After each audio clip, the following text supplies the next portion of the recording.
When the lawyer read my grandmother's will, I thought I'd misheard him. A stranger's name echoed through the room, soft, unfamiliar, like a word from a language I'd never learned. "To Miss Clara Jean Thompson," he said, clearing his throat. "I leave the property, the jewelry, and all financial accounts." The air seemed to vanish from my lungs. Clara Jean Thompson. Who was she? My aunt's coffee cup trembled, rattling against its saucer. My cousin shot me a look, half confused, half scared. The old farmhouse smelled faintly of lemon polish and wilted roses, the same scent that had always clung to Grandma's Sunday dresses. Yet now it felt cold, distant. I had been the one who took care of Grandma in her final months. I sat beside her when she could barely speak, helped her bathe, fed her spoon by spoon. Every night she'd squeeze my hand and whisper, "You're my heart, Maya." So when I heard that another woman, someone none of us recognized, had inherited everything, a part of me broke. We'd gathered in Grandma's living room that morning, expecting grief but not confusion. The curtains were half drawn, letting in thin stripes of light that crossed the worn carpet. Family portraits lined the walls, black and white smiles frozen in time. The lawyer, Mr. Walters, adjusted his glasses and glanced around the room. "There are a few personal items listed for individual family members," he said, voice trembling with discomfort. "But the estate as a whole goes to Miss Thompson." My mother's lips parted, but no words came out. My uncle leaned forward. "Who is this Miss Thompson? We don't have any Thompsons in the family." Mr. Walters hesitated. "Your mother insisted that the will remain sealed until after her passing." She gave no further explanation. The silence that followed was deafening. The ticking wall clock suddenly sounded louder than ever. That night, I couldn't sleep. I kept seeing Grandma's fragile smile, the way her hand trembled when she brushed my hair back. It didn't make sense. She was sentimental, always talking about how family was everything. Why would she leave her home, the house my grandfather built, to a stranger? The next morning, I drove out to the farmhouse. The grass was still wet with dew. Birds fluttered across the fence line, singing over the sound of the wind. I sat on the porch steps, looking at the chipped blue paint on the railing, remembering how Grandma used to hum while shelling peas. I pulled my sweater tighter and whispered into the empty air, "Why, Grandma? Why her?" No answer came, just the creak of the porch boards and the low moan of the wind through the trees. Growing up, that house was my world. Grandma was a sturdy woman, soft-spoken but sharp as a blade when she needed to be. She'd grown up during hard times, lost her husband young, and raised 3 children on her own. My mother used to say she carried strength in her bones. I spent every summer there, barefoot on the dirt, chasing chickens, shelling butter beans on the porch. She'd tell stories in that soft southern drawl of hers, always ending with some kind of lesson. Don't carry hate in your heart. But don't ignore what's right in front of you either. She was old-fashioned in some ways, secretive in others. I remember asking once why she never talked much about her childhood. She just smiled and said, "Some stories aren't meant to be told until the time is right." At the time, I thought it was just something old people said. But now, sitting there with that stranger's name echoing in my head, it didn't sound poetic anymore. It sounded like a warning. My family group chat exploded that week. Everyone had an opinion, none of them kind. "Maybe she was scammed," Aunt Linda wrote. "Or senile," said Uncle Derek. "Maybe this Clara Jean took advantage of her." Even my mother, the calmest one among us, grew bitter. She started talking about hiring a lawyer, about contesting the will. But something in me didn't want to fight that way. I wanted answers. Not money, not property, just the truth. So I started digging. Mr. Walters wouldn't tell me much. Confidentiality, he said. But I managed to get one clue. Clara Jean's mailing address was listed in the nearby town of Mill Creek, about 40 minutes away. I told myself I just wanted to see her. To know who she was. That Friday, I drove there. Mill Creek was small, a one-street town with a post office, 2 diners, and a thrift shop that smelled of old denim. I parked outside the diner and asked the waitress if she knew a Clara Jean Thompson. Her eyes brightened. Clara Jean? Oh, sure. She runs the floral shop on Main Street. Sweet woman, always sending bouquets to the nursing home. My stomach tightened. Sweet woman, floral shop. Why would she be the heir to my grandmother's estate? I walked to the shop, my palms damp, my heartbeat loud in my ears. The bell over the door chimed softly when I stepped inside. The place smelled of lilacs and baby's breath. Behind the counter stood a woman in her late 50s, hair the color of honey, eyes gentle and tired in the same way Grandma's had been in her last years. She looked up, smiled faintly. "Can I help you, sweetheart?" For a moment I couldn't speak. Something in her face, the curve of her jaw, the tilt of her nose, it felt familiar. "I'm Maya," I finally managed. "Margaret Allen's granddaughter." Her expression shifted. Not shock, not confusion, something deeper. A quiet sorrow. She put down the scissors she was holding, stepped around the counter, and whispered, "I wondered when one of you might come." Those words stayed in my mind long after I left the shop. One of you? The drive home was a blur of headlights and questions. My grandmother had known her, that much was clear. But how? Why had she never mentioned her name? When I reached home, my mother was waiting on the porch, arms crossed, her face drawn tight. "Well?" she asked. "Did you find her?" I nodded slowly. Yes, she knew Grandma. She wasn't surprised to see me. My mother's brows knitted together. "What does that mean?" I hesitated. "It means Grandma had a secret, and I think this woman is part of it." The words hung in the air like fog, heavy, unshakable, impossible to take back. That night, I couldn't stop thinking about the look in Clara Jean's eyes. It wasn't guilt. It was grief. And somewhere in that grief, I felt the outline of something I wasn't ready to name. But I knew one thing for certain. My grandmother hadn't betrayed us out of confusion or kindness. She'd done it with purpose, and I was going to find out why.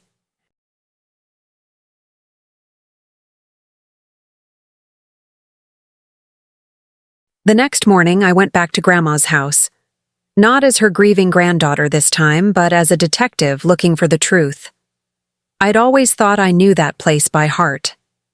Every creaky floorboard, every smell of cedar and lavender that clung to the curtains.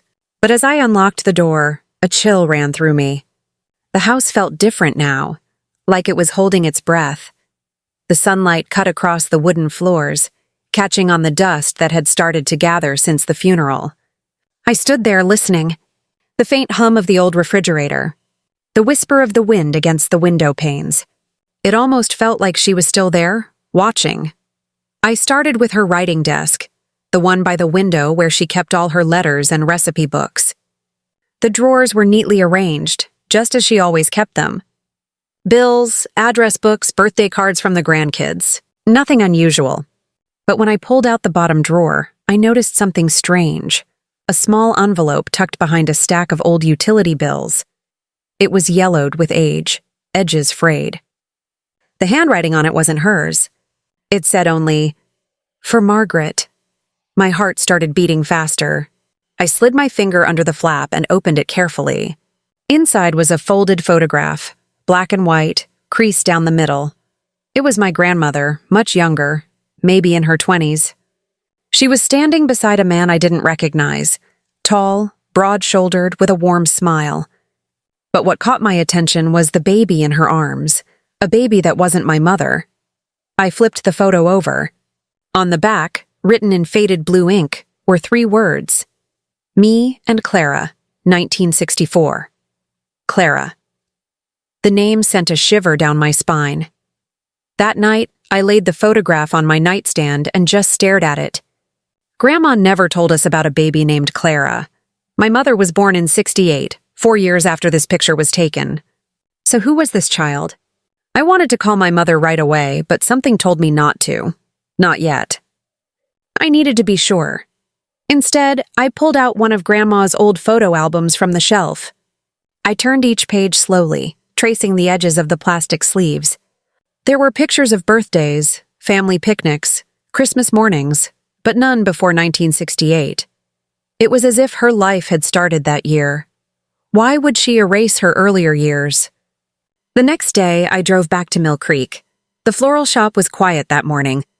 The bell chimed when I entered, and Clara Jean looked up from arranging a bouquet of daisies. "Maya," she said softly, setting the flowers down. "I wondered if I'd see you again." Her voice had a calm, lilting rhythm, but there was something guarded in it, like she'd spent years choosing her words carefully. I took a deep breath. "I found a photograph," I said. "It's of my grandmother. And a baby." "Your name was written on the back," she froze. Her hands tightened on the counter. "I see. Was that you?" I asked. She exhaled slowly, eyes glistening. "Yes, that was me." My throat went dry. "So you knew her?" "I did," she whispered. "All my life. Then why didn't she ever tell us about you?" She looked away, pressing her lips together. "Because some truths come with too high a price." I felt frustration bubble up inside me. A price for who? For us? For her? Clara Jean stepped closer, her voice trembling. "You wouldn't understand. Not yet. But she loved you, Maya. Never doubt that." I wanted to scream, to demand answers. But her expression stopped me. That same tired sorrow I'd seen before. She reached under the counter and pulled out a small white envelope. "Your grandmother left this for you. She said you'd come looking." The envelope felt heavy in my hand, as if it carried more than paper inside. I thanked her quietly and left before my emotions could spill out. In my car, I sat for a long time before opening it. Inside was a single page, written in Grandma's familiar looping script. "My dear Maya, if you are reading this, it means the truth has reached you, as I always knew it would. There are things I never told your mother, not because I didn't love her, but because I feared she wouldn't understand. Please don't judge me too harshly. Every choice I made came from love, even the ones that caused pain. Go to the old shed behind the house. You'll find a box under the floorboards. That's where the rest of the story lies. Grandma." My hands trembled as I folded the letter back into the envelope. The shed. It was nearly sunset by the time I got back to the farmhouse. The air smelled of rain and honeysuckle. I walked across the yard, my shoes crunching on the gravel. The shed had always been there, a weathered old thing with peeling paint and a rusted padlock. I'd played around it as a kid but never gone inside. The key was hanging from a nail behind the porch door, just where Grandma used to keep it. I unlocked the shed and stepped inside. The air was musty, thick with dust and the faint smell of old wood. Tools hung neatly on the wall. A few jars of nails, a broken rocking chair, a stack of boxes. But one corner caught my eye, a patch of loose floorboards. I knelt down, pried them up, and there it was, a tin box wrapped in a faded blue cloth. My heart pounded as I lifted it out. Inside were letters, dozens of them, tied with a red ribbon. The top one was addressed to my dearest Margaret. The handwriting wasn't my grandfather's. I sat there on the shed floor, the wind whistling through the cracks as I unfolded the first letter. "My dearest Margaret, I know what the world will think of us, but my heart can't deny what we have. Our baby girl is the light of my life, and though you must raise her away from me, please know I will love you both until my last breath." The signature was a single initial, J. My mind raced. Who was J? And then I remembered the man in the photograph, the stranger beside Grandma, smiling proudly at the baby. Could that have been him? I opened another letter, then another. Each one spoke of love, secrecy, regret. They dated back to the early 1960s, long before my mother was born. Piece by piece, the truth started to form. My grandmother had loved someone who wasn't her husband. And the baby, Clara Jean, was theirs. I sat there until the light faded, clutching those letters against my chest. The sound of crickets filled the air. I felt torn between anger and sadness, love and betrayal. My grandmother had built her whole life around family, and yet she'd hidden part of hers. But why the secrecy? Why had she never told anyone, not even my mother? And why now? After all these years? Had she given everything to Clara? I didn't know yet. But I could feel it. The truth wasn't finished unfolding. I didn't sleep that night. The letters lay scattered across my bed, the paper soft with age, edges curled like petals. I read them again and again until I could almost hear their voices. My grandmother's laughter, his words of longing. Each letter was a piece of a story I was never meant to know. And together, they painted a picture that broke my heart. The man's name was James Turner. He'd been my grandmother's neighbor, a widower who worked the land next to hers. The letters spoke of long evenings spent talking across the fence, of hands brushing as they passed baskets of peaches, of quiet promises made under starlit skies. They had fallen in love at a time when such things weren't allowed. Not for her. Not in that small southern town with its whispering neighbors and rigid morals. James was from the wrong side of the tracks, Grandma had written in one letter. The world would never have accepted them, and yet, love found its way. Clara Jean was born one spring morning in 1964, the product of a love both pure and forbidden. But a few months later, everything changed. The letters grew darker after that.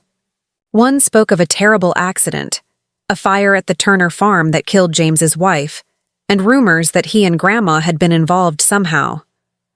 No charges were ever filed, but judgment in a small town doesn't come from a courtroom. "They look at me different now," one letter read. "The church ladies whisper when I walk by. I fear for our child. My mama says I brought shame upon our name."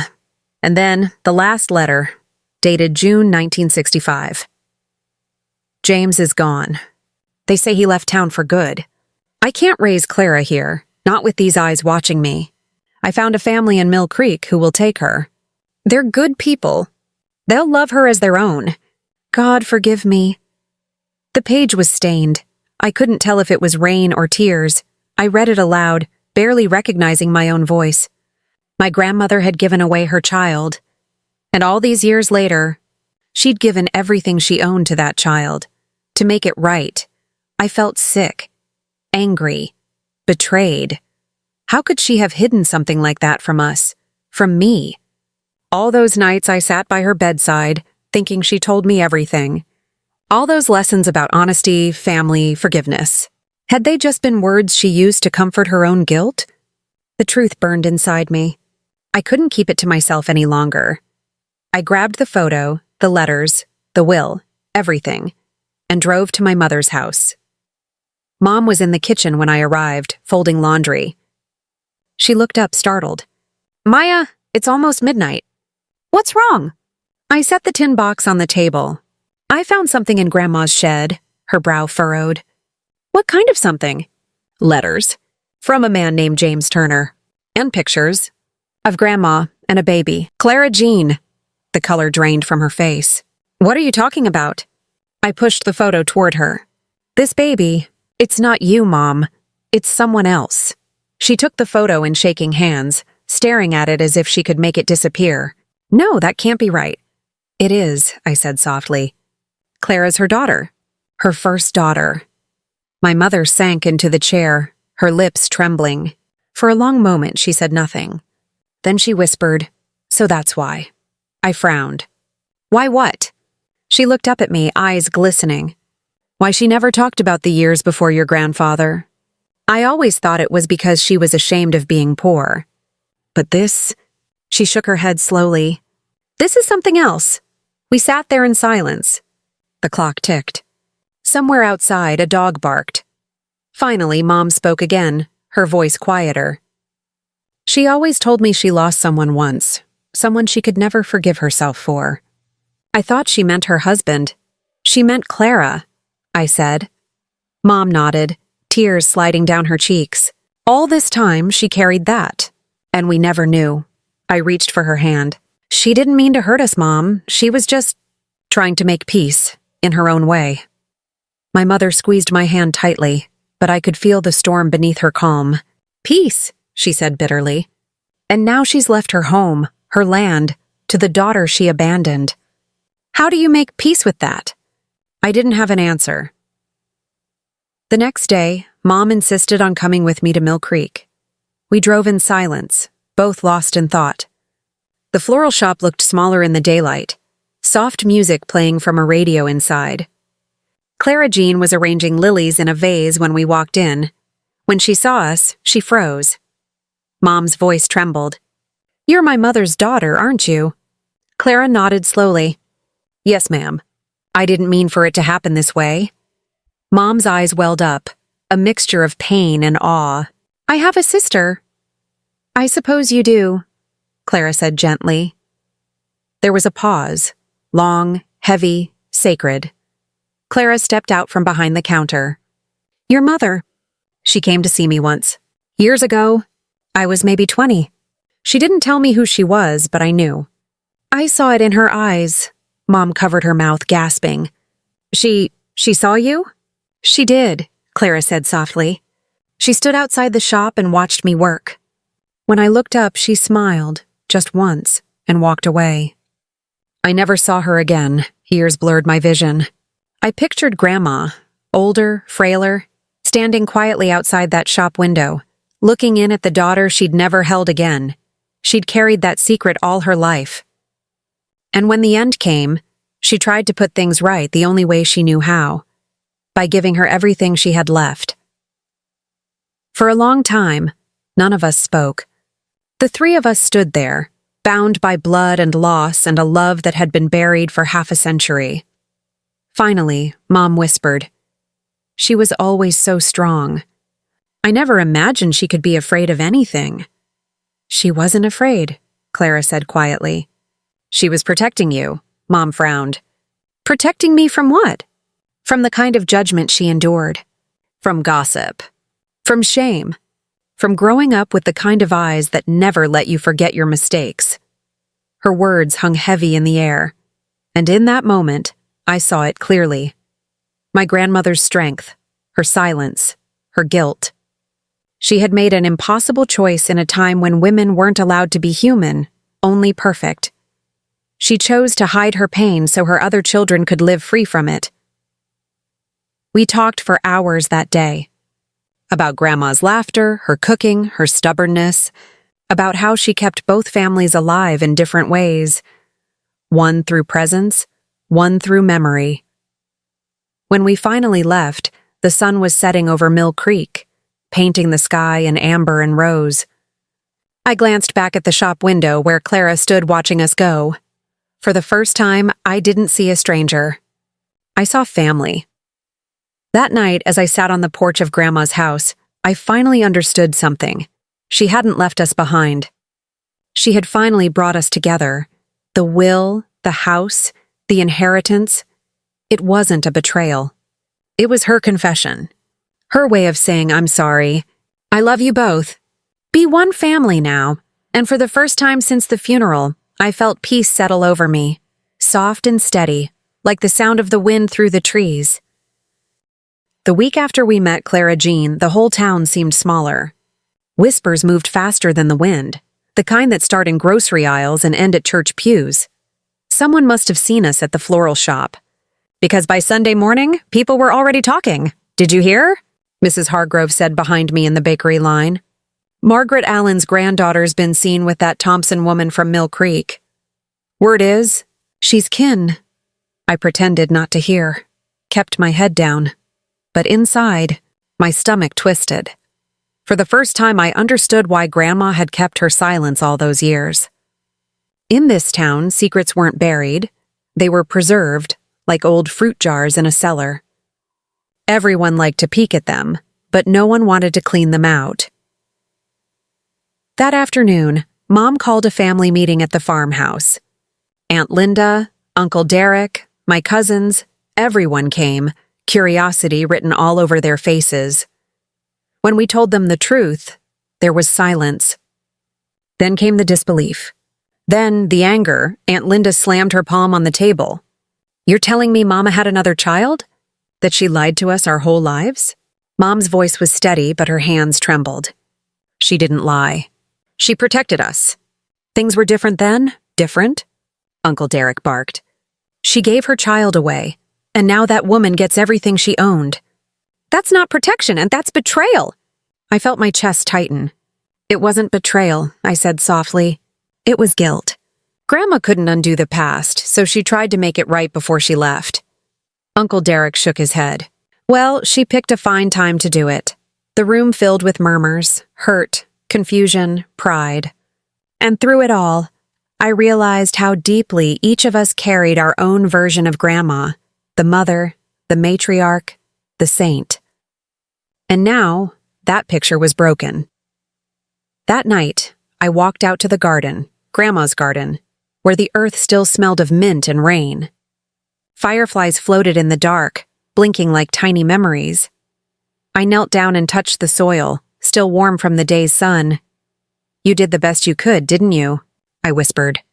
The wind rustled the leaves, gentle and sad, as if it agreed. I thought about Clara Jean, how softly she spoke, how careful she was with her words. A woman raised by others, yet carrying my grandmother's eyes. And my mother, torn between love and betrayal, trying to understand a story that had rewritten her childhood in one night. I knew what I had to do. The next morning, I called Clara. Would you come by the house? I asked. There's something I think we all need to do. When she arrived, she brought a bouquet, lilacs and white roses. They were your grandmother's favorite, she said softly. Mom stood on the porch, uncertain, her face tight with emotion. For a long moment, the two sisters just looked at each other, strangers bound by blood and silence. Then, slowly, Mom stepped forward and opened her arms. Clara hesitated, then leaned in. The hug was awkward at first, stiff with years of distance. But when they finally broke apart, something in both of them had softened. She would have wanted this, I said quietly. We decided to hold a small memorial that evening. Not the kind with hymns and sermons, but something simple. Just us, the sunset, and a few words Grandma never got to say. We gathered in the backyard, under the big pecan tree where she used to hang the wind chimes. The air smelled of grass and honeysuckle. I brought out the letters, the ones from James, and tied them together again with the red ribbon. Let's bury them here, I said. Where she can rest without secrets. Mom nodded, eyes glistening. Clara took my hand. Together, we dug a small patch of earth and placed the tin box inside. As the soil covered it, the wind picked up, soft at first, then stronger, carrying the chime's gentle sound across the yard. It felt like a sigh. Like peace. In the weeks that followed, things began to shift. At first, people gossiped. That couldn't be helped. Some called it scandal. Others called it redemption. But slowly, the whispers faded. Folks stopped staring when they saw Mom and Clara together at the farmer's market. They even started calling Clara Margaret's girl. One Sunday, Pastor Hill mentioned Grandma's name during service. He said some people carry crosses we'll never see. The good Lord's grace isn't about who hides their past. It's about who learns to face it before they go. I felt a lump in my throat. For the first time, I believed Grandma had found her peace. And maybe so had we. One evening, Clara invited us to her shop for tea. She'd hung a new sign above the door. Margaret's Garden. Inside, the air smelled of lavender and lemon balm. There were photos of Grandma on the walls. Not the polished portraits, but candid ones I'd never seen before. One showed her laughing with a baby in her arms. I found these in her old chest after the funeral, Clara said. She must have wanted them to stay with me. Mom smiled faintly. She wanted us to find you. I see that now. Clara touched the photo, her fingers trembling. I used to wonder if she ever thought about me. Now I know she never stopped. Driving home that night, I looked out at the fields, silver in the moonlight. The world felt quiet, but alive, like something old had finally been forgiven. I realized that Grandma's final act wasn't about inheritance or property. It was about truth, messy, painful, but freeing truth. She hadn't just passed down land. She'd passed down courage, the courage to face the past without shame. The next morning, I woke up early and sat on the porch with my coffee. The sun rose over the pecan trees, bathing everything in gold. I could almost hear her humming, that low tune she always sang when she was cooking. "Good morning, Grandma," I whispered. We found her. We understand now. And for the first time in weeks, I smiled. It's funny how truth travels in a small town. It doesn't run or shout. It walks. Quietly. From porch to porch, from one careful whisper to the next. And before you know it, everyone's acting like they always knew. That's what happened in Willow Creek. At first, it was just curious stares. Then came the conversations. At the diner, Mrs. Lively told her friend, "Well, I always thought Margaret had something weighing on her. Bless her heart." By Thursday, the story had stretched into a sermon about secrets, sin, and salvation. I used to hate gossip, but now I saw it differently. Gossip was just how this town tried to understand what it didn't have the courage to ask about directly. And beneath all that talk, I could feel something else growing. Something almost like respect. Mom had started spending more time with Clara. At first, it was small things, helping her at the shop, bringing over recipes, sharing old photos. One afternoon, I found them sitting at the kitchen table, laughing. There was a pot of tea between them, and the air felt lighter than it had in months. "Remember that old quilt Mama made for the county fair?" Mom said. "She worked on that thing for weeks." Clara smiled softly. "I remember her humming while she sewed. Same tune every night. I used to wonder what that song was about." Mom looked down, her eyes glistening. "Maybe it was about both of us. It was the kind of silence that didn't hurt anymore. The kind that heals." A week later, Clara invited the family and a few neighbors for Sunday supper. It was simple: roast chicken, biscuits, and peach cobbler. The kind of meal Grandma used to make when she wanted to smooth things over. As people gathered around the table, there was tension at first, that quiet, uncertain air between forgiveness and pride. Then Uncle Derek spoke. "You know," he said, clearing his throat, "Mama used to tell me that the truth ain't meant to destroy. It's meant to clean. Like rain." Mom nodded. She finally got her rain. Everyone was quiet after that, but it was a peaceful quiet, like the sound of the world settling after a storm. In town, Clara's business started to grow. People came not just for herbs and flowers, but for comfort. Somehow, her shop had become a place where people went to talk about their own buried secrets.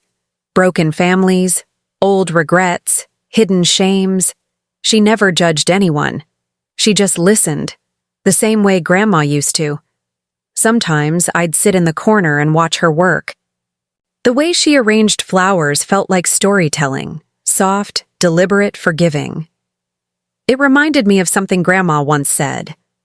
"We don't choose our beginnings, child, but we do choose what kind of ending we leave behind." One afternoon, a woman named Mrs. Clemens came in. She was in her 70s, dressed in a faded blue dress, hands trembling slightly. "I heard what y'all went through," she said. "And I just wanted to say, I gave up a baby once too, in 59. Folks told me it was for the best." Clara reached out and took her hand. "You did what you thought you had to. That doesn't make you unworthy of love." The woman began to cry. And for the first time, I realized what Grandma's final act had really done. It hadn't just reunited a family. It had opened a door for every woman in this town who'd ever been told her mistakes were too heavy to forgive. Later that evening, I walked to the cemetery. The air was cool, filled with the smell of pine and wild sage. Grandma's headstone was simple: Margaret Allen, 1935-2024. Beloved mother, grandmother, and friend. I knelt down and placed a single white lily on the grave. "You were brave," I whispered, "even when you were scared." For the first time, I didn't feel angry at her. I just felt proud. A few weeks later, the county fair came around, the same one Grandma used to take me to every summer. Clara entered a booth for floral arrangements under the name Margaret's Garden. Her display was breathtaking, a blend of wildflowers, lavender, and magnolias shaped into a circle, like a wreath with no beginning or end. When the judges announced her as the winner, the crowd clapped politely. But when she dedicated her ribbon to my mother, who taught me to love what grows out of broken ground, there wasn't a dry eye in the place. Even Pastor Hill stood and applauded. That night, as we packed up, Clara turned to me. "She used to dream of planting a garden that never died," she said. "I think she got her wish." I smiled. Yeah. She just had to plant it in all of us first. The wind moved through the fairground then, carrying the scent of lilac and earth. For a second, I could almost hear her humming again, that same soft tune from the kitchen. Driving home, I thought about how much had changed. The house felt warmer now. Laughter echoed through rooms that once felt hollow, and though Grandma was gone, her story had started to live its own life, through every person who found the courage to tell the truth. Because that's the thing about truth. It doesn't just reveal what's hidden, it heals what's broken. And somewhere, under that wide southern sky, I believed she knew we'd finally understood that. The summer after everything happened, the air in Willow Creek changed. It wasn't just the weather, it was something deeper, softer. Like the whole town had finally exhaled after holding its breath for decades. And for the first time in a long time, I could breathe too. The house that once echoed with grief now smelled like cinnamon and freshly baked cornbread again. Mom started cooking on Sundays, just like Grandma used to. She'd hum that same tune, the one I'd heard Grandma sing when she thought no one was listening. Sometimes Clara joined us, bringing jars of honey or herbs from her garden. The three of us would sit on the porch as the sun went down, talking about Grandma, not with tears anymore, but with laughter. I'd never realized how healing laughter could sound until then. One evening, after dinner, Clara handed me a small wooden box. It was carved with wildflowers and initials, M.A. "I found this behind one of the old shelves at the shop," she said. "I think she meant it for you." Inside was a folded letter, yellowed with age, and a photo. Grandma, younger, standing between two girls, my mother and Clara. She had her arms around both, smiling like she'd just found peace after a long battle. The letter was written in Grandma's familiar looping script. "My dear Maya, if you're reading this, it means I couldn't tell you everything in person. I hope you understand why. There are things in life that take courage to love. People, mistakes, memories. I hope you learn that love isn't about what we deserve, but what we choose to forgive. Take care of your mother. Take care of Clara. And take care of the land. It's where our truth rests. You'll know what to do when the time comes. Grandma?" I traced her handwriting with my thumb, and the tears came before I could stop them. Not the bitter kind, the kind that cleans. That night, I went for a walk out to the field behind the house, the same field Grandma and I used to visit when I was little. Fireflies flickered in the tall grass, and the air carried the soft hum of crickets. I stood there for a while, just letting the night hold me. Then I saw it, the old bench under the oak tree. Still standing. Still strong. I sat down, looked up at the stars, and whispered, "I get it now. You weren't keeping secrets to hurt anyone. You were trying to protect the pieces of love that were too fragile for this world." The wind rustled the leaves above me, almost like an answer. Over the next few months, Clara and I worked together to restore Grandma's property. The garden she once kept so neatly had grown wild with weeds, but under all that overgrowth, we found life. Stubborn, beautiful life. We replanted the roses she loved. Built a small herb patch beside the fence. Every seed we put in the ground felt like a word in a letter we were writing back to her. Mom started helping too. She'd stand there with her hands on her hips, shaking her head at our messy rows but smiling anyway. "This place looks like it's finally breathing again," she said one afternoon. "Yeah," I replied. "So do we." One Sunday, Clara brought a new wooden sign she'd made for the gate. It read, "Allen Sisters Garden." I looked at her surprised. You sure about that name? She smiled. I think it's time we stop pretending we ain't what we are. When we hung the sign, something inside me settled. The past no longer felt like a shadow following us. It was part of the light now. Weeks later, I started journaling. Something Grandma used to do. I'd sit on that same porch, pen in hand, writing about everything that had happened. The lies, the anger, the forgiveness. I realized that healing doesn't happen all at once. It's quiet, uneven. Some days you wake up still angry. Some days you wake up grateful. But every day you wake up a little more free. By autumn, the garden was full of color. Marigolds, lavender, magnolia. It became a place where people from town would stop by to sit and talk. Sometimes I'd see couples there, holding hands in silence. Other times, widows came with flowers, whispering prayers to the ones they'd lost. It was as if Grandma's will had bloomed into something living. Not a piece of paper, but a place where people could come to let go of their own secrets. One evening, Clara and I were closing up when she turned to me. You know, she said, Mama always said blood doesn't define family. Love does. I didn't understand that till now, I nodded. I think she wanted us to learn it the hard way, so it would stick. We stood there, watching the sun dip behind the hills, the sky painted in gold and rose. And for the first time, I didn't feel like a stranger in my own story. I felt like part of something whole. That night, before bed, I placed Grandma's letter in a frame beside my window. Every morning when I woke, sunlight would touch her words first, as if she was still reminding me to choose forgiveness over pride. And I did. Every day, because some inheritances aren't made of money or land.